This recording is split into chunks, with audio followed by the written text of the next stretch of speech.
بسم اللہ الرحمن الرحیم نحمدہ ونصلی علی رسولہ الکریم اما بعد فاعوذ باللہ السمیع العلیم من الشیطان الرجیم بسم اللہ الرحمن الرحیم قال اللہ تبارک و تعالی فی کتاب الکریم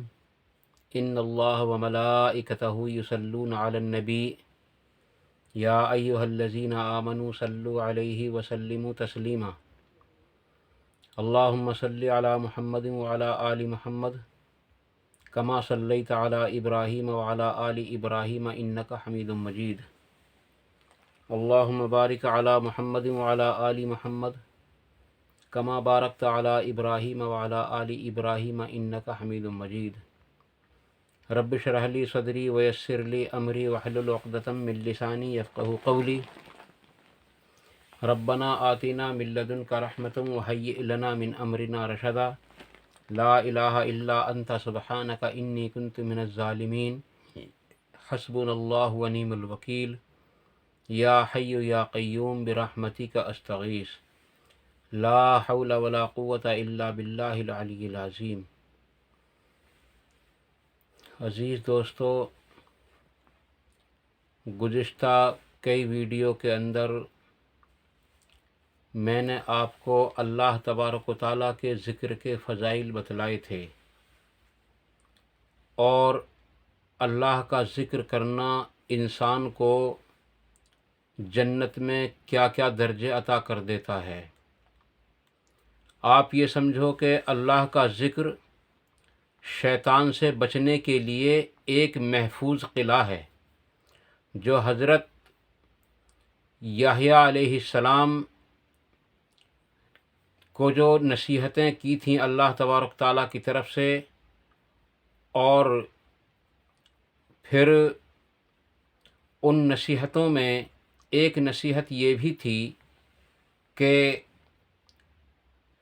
وہ اللہ کا ذکر کریں اور دوسروں کو بھی اللہ کے ذکر کی تلقین کریں، اور اس میں ذکر یہ بھی کیا گیا کہ حضرت یحییٰ علیہ السلام نے یہ بات بھی بتلائی تھی کہ جو شخص اللہ کا ذکر کرتا ہے اس کی مثال بالکل ایسی ہے جیسا کہ وہ کسی محفوظ قلعے میں چلا گیا ہو، اور شیطان یعنی کوئی لشکر اس کا پیچھا کر رہا ہو اور کسی محفوظ قلعے میں گھس جائے۔ ایسے ہی اللہ کا ذکر کرنے والے کی مثال ہے کہ جب شیطان اس کے پیچھے لگ جائے اور ہر وقت وہ لگا ہی رہتا ہے، تو اللہ کا ذکر کرنے والا گویا جو ہے اللہ کے محفوظ قلعے میں شیطان سے محفوظ رہتا ہے۔ اور اس زمن میں نے کئی ایک حدیثیں آپ کے سامنے اس وقت بھی پیش کی تھیں، اور آج بھی میں ایک حدیث جو میں نے کئی بار پیش کر دی اور بہت ہی مشہور حدیث ہے، وہی میں آپ کے سامنے پھر بھی پیش کروں گا۔ لیکن عزیز دوستو، میں آپ کے سامنے ایک بات عرض کر دوں پہلے ہی، اس میں آپ لوگوں سے اللہ کا ذکر کرنے کے لیے منع نہیں کروں گا، بلکہ اللہ کا ذکر کا جو مسنون طریقہ ہے وہ میں آپ کو بتلاؤں گا۔ سب سے پہلی بات تو یہ ہے کہ جو شخص لا الہ الا اللہ 100 مرتبہ پڑھتا ہے تو اللہ تبارک و تعالیٰ اس کو 100 غلام آزاد کرنے کا ثواب عطا فرماتا ہے، اور وہ بھی حضرت اسماعیل علیہ السلام کی اولاد میں سے۔ اسی طریقے سے جو شخص لا الہ الا اللہ 1 مرتبہ پڑھتا ہے تو زمین اور آسمان کے خلے کو اللہ تبارک تعالیٰ اس کے لیے نیکیوں سے بھر دیتا ہے، یعنی زمین و آسمان کا جو درمیانہ حصہ ہے اللہ تعالیٰ اس کو نیکیوں سے لبریز کر دیتا ہے۔ عزیز دوستو، یہ اتنی بڑی فضیلت والا کلمہ ہے، تو پھر میں اس کلمے کو پڑھنے کے لیے آپ سے کیسے منع کر سکتا ہوں؟ لیکن اگر کوئی اللہ کا ذکر کرے حدود شرعی کے اندر تو وہ اس کے لیے باعث ثواب ہوگا، اور اگر کوئی شخص اللہ کا ذکر کرے حدود شرعی کو توڑ کر تو عزیز دوستو وہ اس کے لیے پکڑ کی ایک وجہ بن جائے گی۔ اس لیے ہم سب کو چاہیے کہ ہم اللہ تبارک و تعالیٰ کا ذکر اللہ کی حدود کے اندر کریں، کیونکہ ذکر کو جو ذکر بالجہر جو جمع ہو کر کیا جاتا ہے، شریعت میں اس کے دو طریقے ہیں۔ ایک طریقہ تو یہ ہے کہ اس کے اندر جب لوگ جمع ہو جائیں، اکٹھے ہو جائیں، قرآن کی آیات سے اور صحیح احادیث کی روشنی میں ان لوگوں کے سامنے اللہ تبارک و تعالیٰ کی بڑائی اور نبی اکرم صلی اللہ علیہ وسلم کی بزرگی اور اللہ تبارک و تعالیٰ کے احکام اور نبی صلی اللہ علیہ وسلم کے طریقے ان لوگوں کے سامنے بیان کیے جائیں۔ یہ ہے اکٹھے ہو کر جمع ہو کر ذکر کرنے والوں کے لیے۔ اور تنہا جو ذکر کیا جاتا ہے وہ اللہ کا ذکر کریں، قرآن کریم کی تلاوت کریں، احادیث پڑھیں، اس کو سمجھنے کی کوشش کریں۔ افضل ذکر یہی ہے۔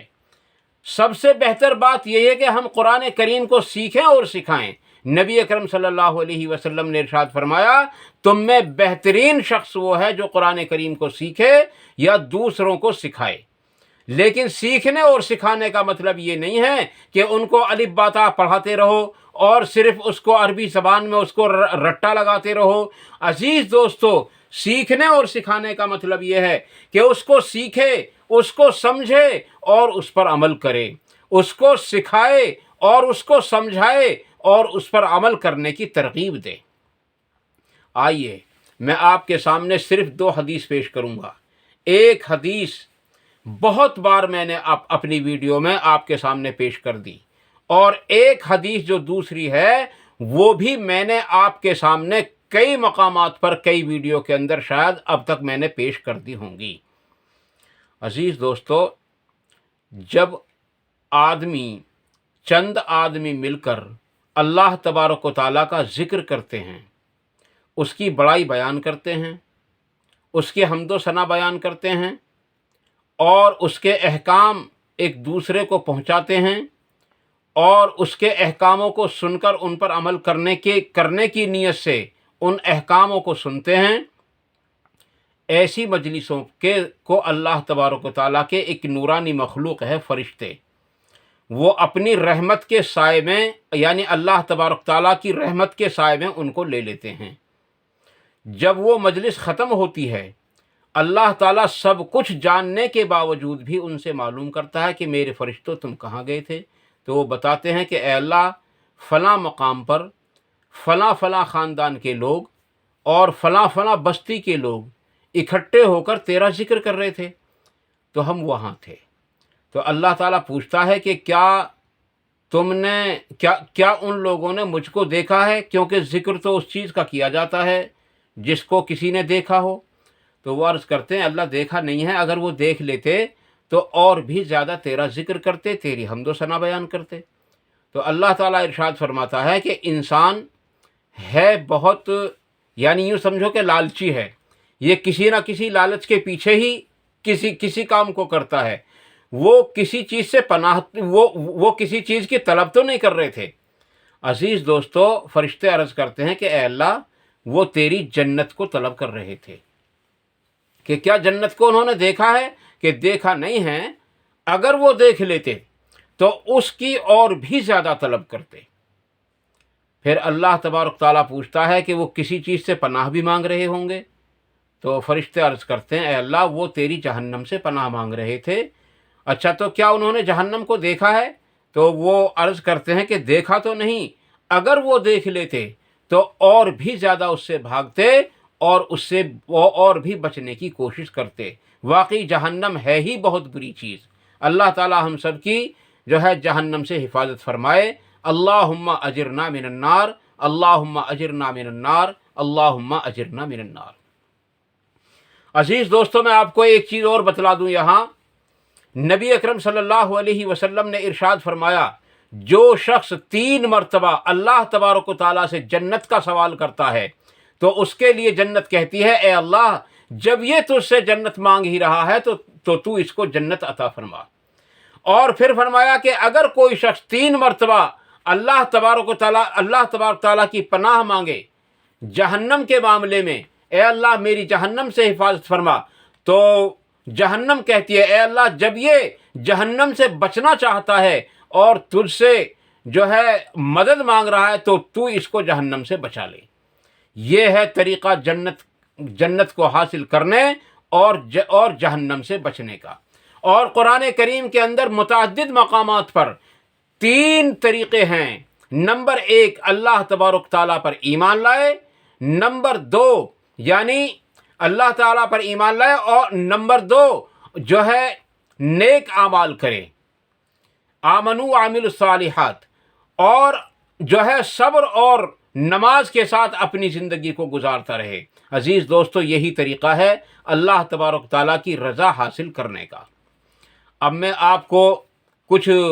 بزرگوں کے واقعات بھی اگر میں اس میں شامل کر دوں تو آپ اگر یہ نہ کہو کہ صاحب یہ بزرگوں کی برائی کرنے لگا۔ عزیز دوستو، میں بزرگوں کی کوئی برائی نہیں کر رہا ہوں۔ اگر بزرگوں کی برائی ہم کریں گے تو اللہ تبارک تعالیٰ فرماتا ہے کہ جو شخص میرے کسی ولی کی برائی کرے یا اس سے نفرت رکھے یا اس کو جو ہے برا کہے تو اس کا میرے ساتھ اعلان جنگ ہے۔ لیکن اگر کوئی حضرت عیسیٰ علیہ السلام کو اللہ کا بیٹا نہ کہے اور یوں کہے کہ وہ اللہ کے بیٹے نہیں ہیں تو عزیز دوستو، یہ جو حضرت عیسیٰ علیہ السلام پر کیچڑ اٹھانا نہیں بلکہ ان کا اصل مقام بتانا ہے، کیونکہ قرآن کریم کے اندر اللہ تبارک و تعالیٰ نے اس بات کو بالکل منقطع کر دیا کہ حضرت عیسیٰ علیہ السلام اللہ کے بیٹے نہیں ہیں۔ اور اگر ایک گروہ حضرت عیسیٰ علیہ السلام کو اللہ کا گروہ کہے تو عزیز دوستو یہ درست نہیں ہو سکتا۔ اب سوال یہ اٹھتا ہے، میں یہ نہیں کہتا کہ ان کا یہ کام ہے، بلکہ اصل یہ ہے، ہو سکتا ہے لوگوں نے ان کی طرف یہ بات منسوب کر دی ہو۔ حضرت رابعہ بصری رحمۃ اللہ علیہ، یہ اپنے زمانے کی ایک بہت بڑی اللہ والی ہیں۔ ہمیں ان سے عقیدت ہے کہ یہ اللہ والی ہیں اور اللہ تبارک و تعالیٰ کا قرب انہوں نے کافی حد تک حاصل کر لیا تھا۔ لیکن عزیز دوستو، جو ان کی طرف منسوب ہیں کہ انہوں نے ایک بار اپنے ہاتھ میں آگ لی اور ایک ہاتھ میں پانی لیا اور یہ کہتی ہوئی نکلی کہ یہ جو انسان ہے یہ اللہ تعالیٰ کی عبادت لالچ میں کر رہا ہے، تو آج میں جنت کو آگ لگائے دیتی ہوں اور جہنم کو بجھائے دیتی ہوں۔ عزیز دوستو، یہ حضرت رابعہ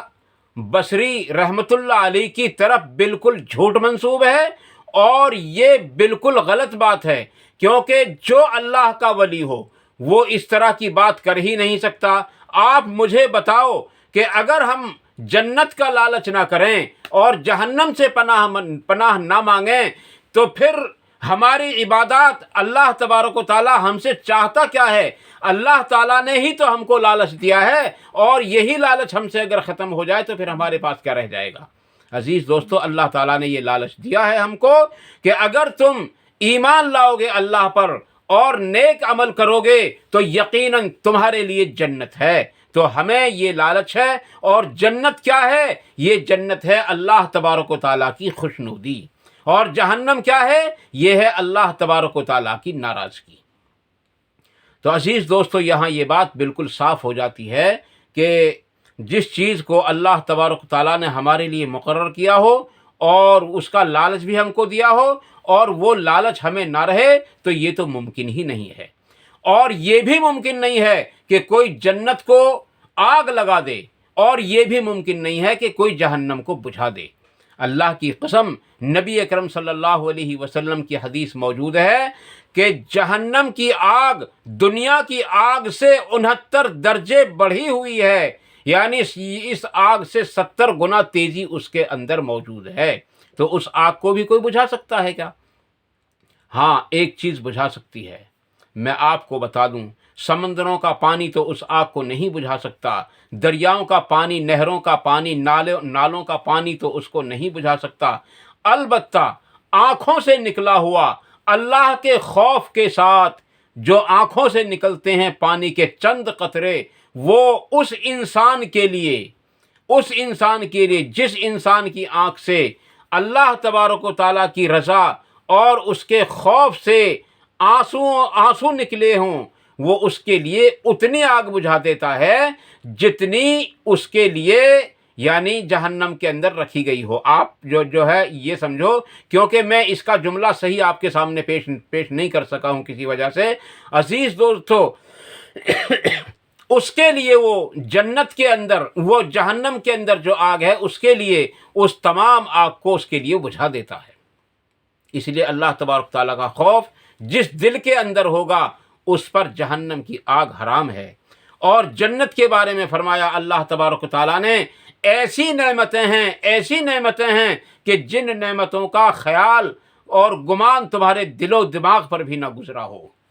ایک ایک درخت کا سایہ آپ صلی اللہ علیہ وسلم نے ہم کو بتلایا، ایک ایک درخت کے سائے میں کہ 500 سال تک آدمی چلتا رہے گا، ایک ہی درخت کے سائے میں۔ اتنے بڑے بڑے درخت ہوں گے، اور پھر ان پر جو پھل ہوں گے وہ کبھی ختم نہیں ہوں گے، اور ان کے اندر کانٹے نہیں ہوں گے، وہ ان میں کھٹے اور کڑوے پھل نہیں ہوں گے، بلکہ من چاہے میٹھے پھل، اور جیسا ذائقہ تم کو چاہیے ویسا ہر پھل کے اندر ذائقہ موجود ہوگا۔ عزیز دوستو، ایسی نعمتیں جنت کے اندر، بھلا دنیا کی آگ اس جنت کو لگ سکتی ہے؟ ہرگز نہیں۔ یہ حضرت رابعہ بصری رحمۃ اللہ علیہ کی طرف جھوٹ منسوب ہے، اور بھی کئی جھوٹ منسوب ہیں حضرت رابعہ بصری کی طرف کہ وہ جو ہے یعنی کہ حج کے لیے گئی تھیں تو سجدے میں گر کر چلتی رہیں اور اسی طریقے سے وہ خانہ کعبے تک پہنچی ہیں۔ عزیز دوستو، یہ بالکل غلط ہے۔ میں نے آپ کو پہلے بھی ایک میری ویڈیو پڑی ہوئی ہے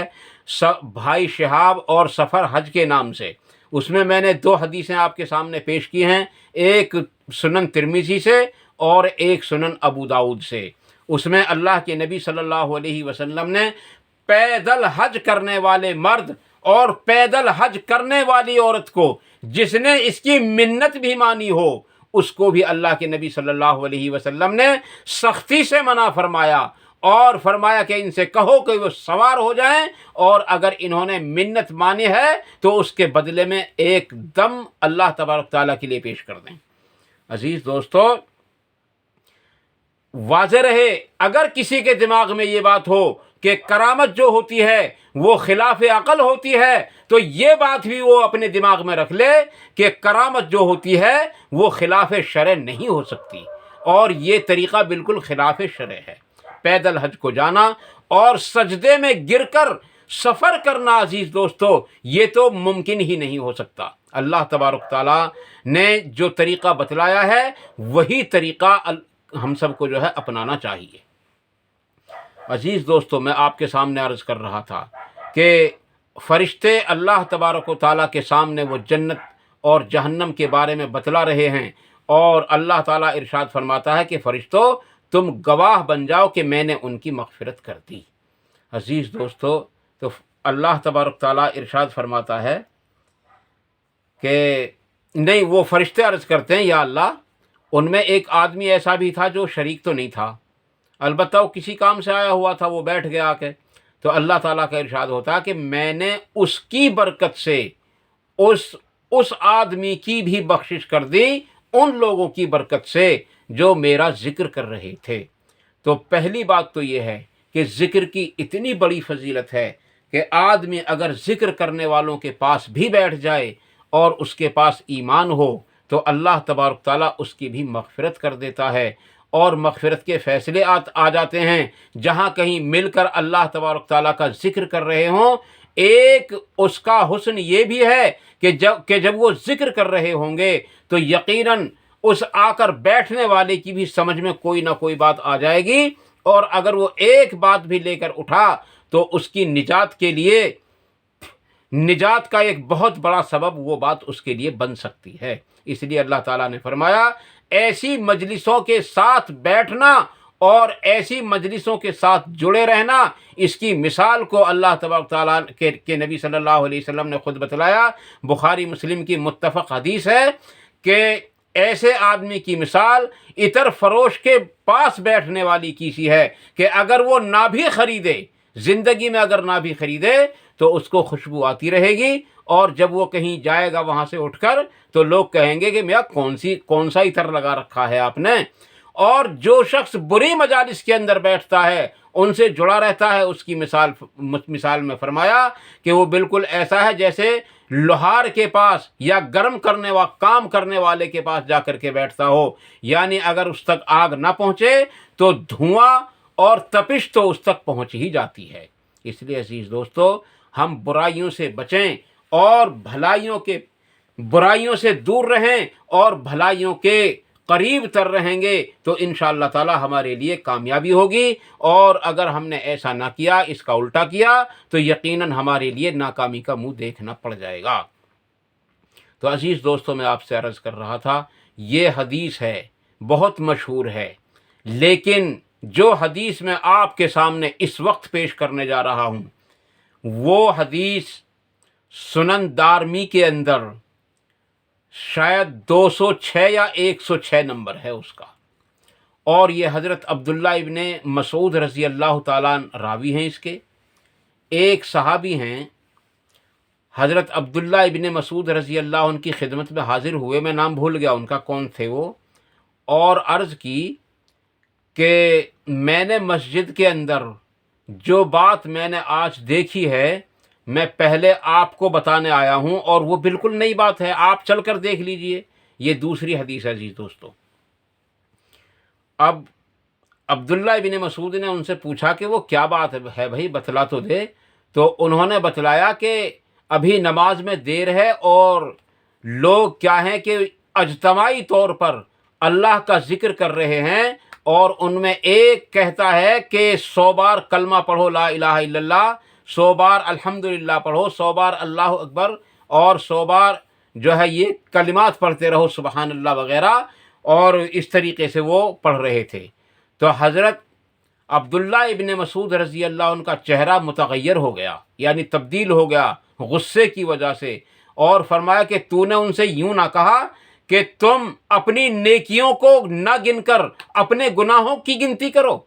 کہ اللہ تعالیٰ سے ضمانت لے لو، ان کے سامنے جا کر کے کہو کہ میں ضمانت لیتا ہوں کہ تمہاری نیکیوں کو اللہ تعالیٰ ضائع نہیں کر سکتا، اس لیے ان کو گننے کی تمہیں ضرورت نہیں ہے، تم اپنے گناہوں کو شمار کرو۔ چنانچہ حضرت عبداللہ ابن مسعود رضی اللہ عنہ یہ سن کر مسجد کے اندر پہنچے، اور یقیناً وہ لوگ مسجد کے اندر ایسا ہی کر رہے تھے۔ آپ نے پکار کر کہا کہ لوگو، تم اپنے گناہوں کو شمار کیوں نہیں کرتے، تم اپنی نیکیوں کو شمار کیوں کرتے ہو؟ حالانکہ میں اس بات کی ضمانت لیتا ہوں کہ اللہ تعالیٰ تمہاری نیکیوں کو تو ضائع کرے گا نہیں، اور گناہوں پر تمہاری پکڑ ضرور کر لے گا، اس لیے تم اپنے گناہوں کو شمار کرو۔ ایک بات یہ فرمائی، اور دوسرے فرمایا یا تو تم نبی اکرم صلی اللہ علیہ وسلم سے زیادہ ہدایت یافتہ ہو گئے ہو، نعوذ باللہ، یہ تو ممکن ہی نہیں ہے عزیز دوستو۔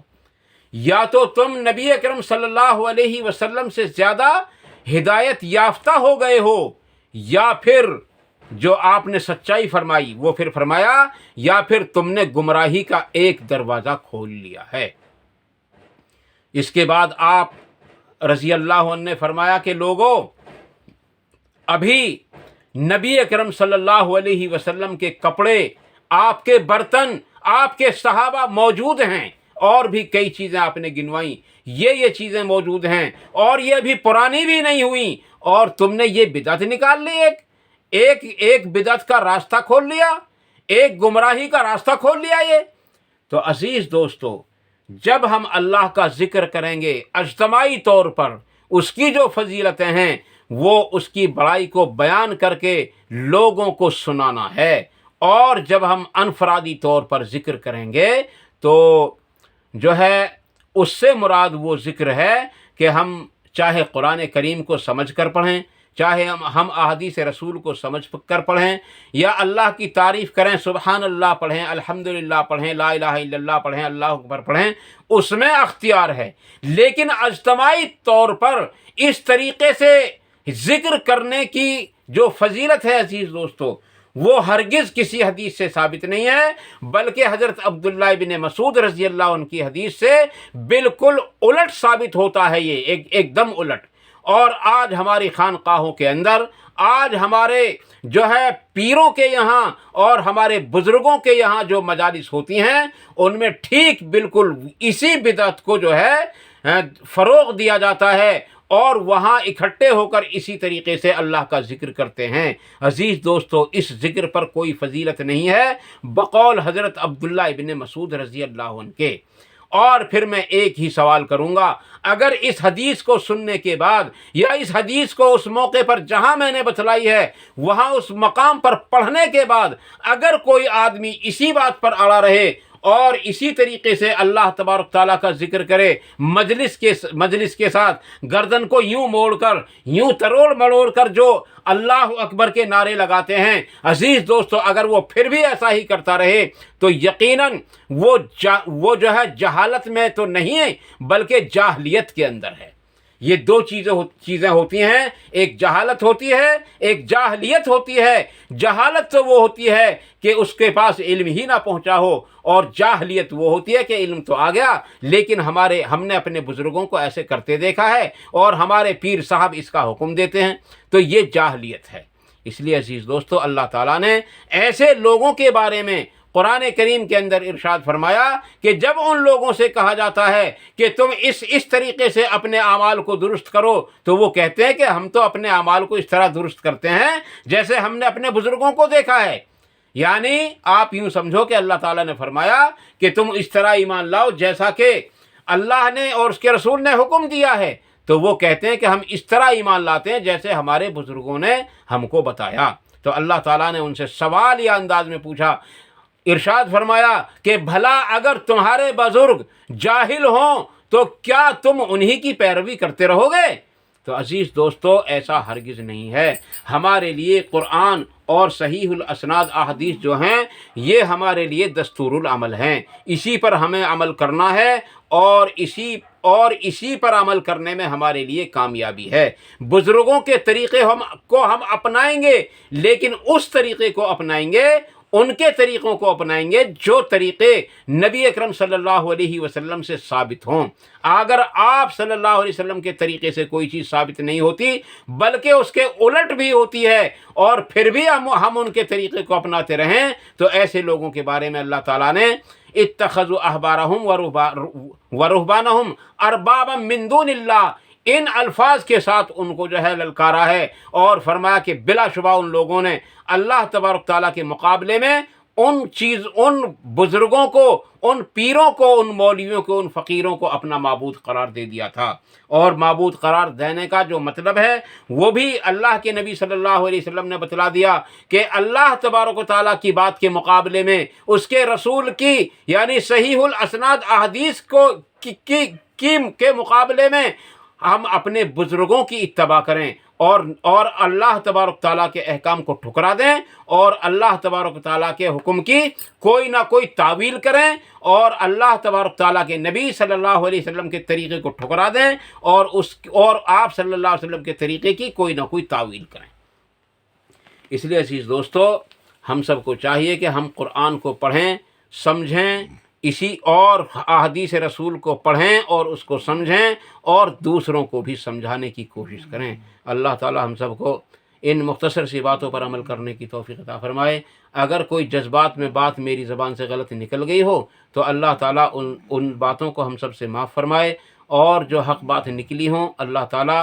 ان پر ہم سب کو عمل کرنا آسان فرمائے، ان کو ہمارے دلوں کے اندر راسخ فرمائے، ان پر عمل کرنے کی توفیق عطا فرمائے، اور ان پر عمل کرنے کے موقع بھی عطا فرمائے۔ وآخر دعوانا ان الحمد للہ رب العالمین۔